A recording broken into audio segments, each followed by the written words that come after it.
So the first is you have to understand your market better than anyone else. And I have a way to do it, which I'll share in a minute. Second, you have to care about them, not just understand them. If I don't really care about either filling a void, adding value, making whatever is out there obsolete, coming up with an alternative means to get the outcome that you're getting from some other category of product, I have no advantage. Then the only thing I can do is price it lower or be better position, location, or something wise. But other than that, or outspend, I may have no advantage. So it's first of all understanding, appreciating, caring about the market, understanding that the market buys advantage benefits. We had a very interesting example in one of my books. We said if you go to the hardware store to buy a drill, you don't want a drill, you want a hole. And you don't really want a hole, you want to fasten something. And you don't even give a crap about fastening. You want to watch your big screen new TV tonight, or you want to get the water coming out of the sink that you just bought, or you want the handle on the door to lock from the new hardware you got. But you have to understand you're not selling the feature, you're selling the outcome. And you got to understand what are the outcomes people are after. Most people don't.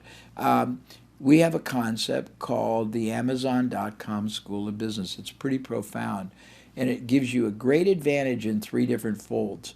One, understanding the mind of the market.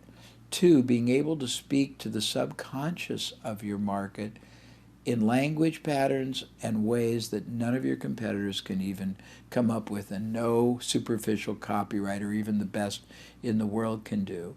And three, it gives you advanced insight into what your market wants and doesn't want, likes and doesn't like, and why. And here's the key. Earlier, when I was talking about preeminence, I made a very throwaway concept. You want to be able to put into words at a level never expressed before exactly, specifically, what your target audience wants or doesn't want and why. Not the superficial bullets that most copywriters or sellers use, but this depth of connectivity. And you want it to get right into the craw of their subconscious. How do you do it? Well, the first thing is you take whatever category your business is in and variants that are offshoots. For example, if you were selling a supplement for weight loss, you would look up books on Amazon for the last 3 years that were bestsellers on weight loss. But weight loss is desired for health reasons, so you might look at books on health. It's fitness, it's romance, it's sexuality, so you could look at all those books. And you look at two things. First, the title and the subtitle of the best-selling books, because most books are sold not because of the content, but the promise. And headlines and subtitles make all the difference. People don't know this, but the best-selling book under the Bible of all time, Think and Grow Rich, was originally called How to Use Your Noodle to Make a Boodle, and it didn't sell. They changed it to Think and Grow Rich, and now 100 million or 200 million copies sold. So you want to see headline, subheadline, then you want to see all the chapter titles, because the bestsellers normally have great chapter titles that resonate. You scrape that. Then this is the key. You go to the reviews, and I think Amazon is still 0 to 5. If I am right, then you scrape the zeros in one column and the fives in another. The zeros are the negative expression of what somebody doesn't want, and the positive expression of what they got out of that knowledge base. Now, what people don't realize until I say at this moment, if you think about it, when people are passionate, positively or negatively, they express through their conscious is subordinate to their subconscious. The subconscious sort of knocks on the door, takes over, and they express themselves in the most amazing clarity, dimensionality, graphic imagery, metaphors, soliloquies, other than when they're mad and they use vulgarity. So you'll never get this kind of clarified expression of what they want and don't want, what they got and didn't get, any other way. So you scrape all of these and you put them into two columns, positive, negative. Then you go to discussion groups on the subjects and you do the same. Then you go to review sites of all the direct and indirect competitors. Direct means if you were selling a supplement for weight loss, all the supplement companies. Indirect mean portion control food. You know, people that sell like Jenny Craig here, Weight Watchers, uh, uh, personal trainers, equipment, Peloton people, and you see all those things and you put them together, and then you aggregate them and look at the most common, similar, the second, and you're able to write copy, and you're able to understand a hierarchy of needs and impact points, and express them in ways nobody else can. It gives you great research, but that's how you understand the mind of the market. Yeah, I wasn't there. She was actually at an event, and we started talking. It was fascinating because she was telling me how she's not terribly attractive, not unattractive, but was not somebody you would think of for that role. Young, short, not real curvaceous, but she was the top earner at the Bunny Ranch because she mastered. I think she had a psychology background, and she mastered listening, acknowledging, focusing on their interests that she said were really very, that sexuality was so low on the totem pole of what they were really there for. They wanted to be acknowledged, they wanted to talk, they wanted to be heard, they wanted felt relevant, and things that they couldn't in their normal life. But yeah, I mean, I got the benefit early in my life. I've always been hopelessly curious.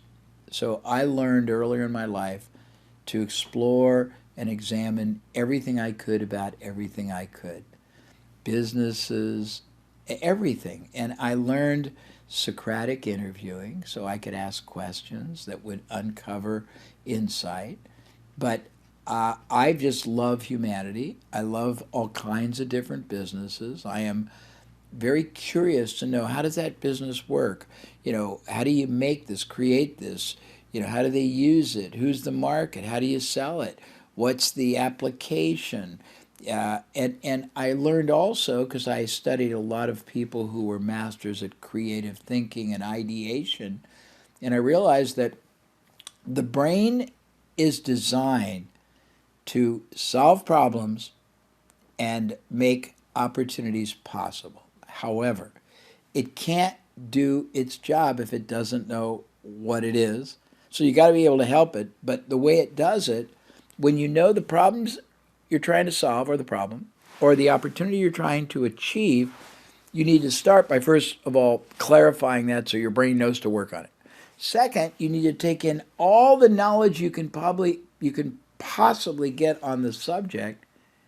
And then, and this is the key that most people don't understand, then you want to take in all you can about anything else. Because breakthroughs very rarely come from inside an industry. I became very, very good, almost great at what I do because I jumped around from, in the earlier stages of my life, 10 different industries, not businesses. And after 10, I realized that people in this industry don't have a clue how this industry thinks, acts, transacts, not the same strategy, business models, marketing approaches, selling approaches, lead generating, conversion. And I was able to take very common as dirt methods from one industry, add it to an industry that didn't know it, and they went like that. I was the one-eyed man in the land of the blind. If you historically look at most breakthroughs, they don't come from inside an industry. Incremental gains come from inside an industry. Things like fiber optics that transform telecommunication, it wasn't developed by telecommunication. It came from aerospace and was borrowed. FedEx wouldn't be here, and none of the other overnight delivery capabilities, if Fred Smith, the founder of FedEx, hadn't borrowed what's called the hub and spoke check clearing system that our Federal Reserve Bank uses to clear checks first thing in the morning so nobody will bounce a check. He just applied that. Viagra was an offshoot of seeing a reaction that happened from heart medicine. Rogaine was a reaction they saw. Hair grew from pimple medicine. The ballpoint pen gave inspiration to roll-on deodorant. 3M, the very big, it's a combination of lots of things, has a division that sells protective treatments to avoid infection, and they've just borrowed the process that movie studio makeup artists use to make sure that somebody who's wearing makeup all day doesn't get an infection. The biggest kids stroller company borrowed the collapsible gear from airplanes. Uh, a very famous sushi chain restaurant borrowed the carousel concept from airports.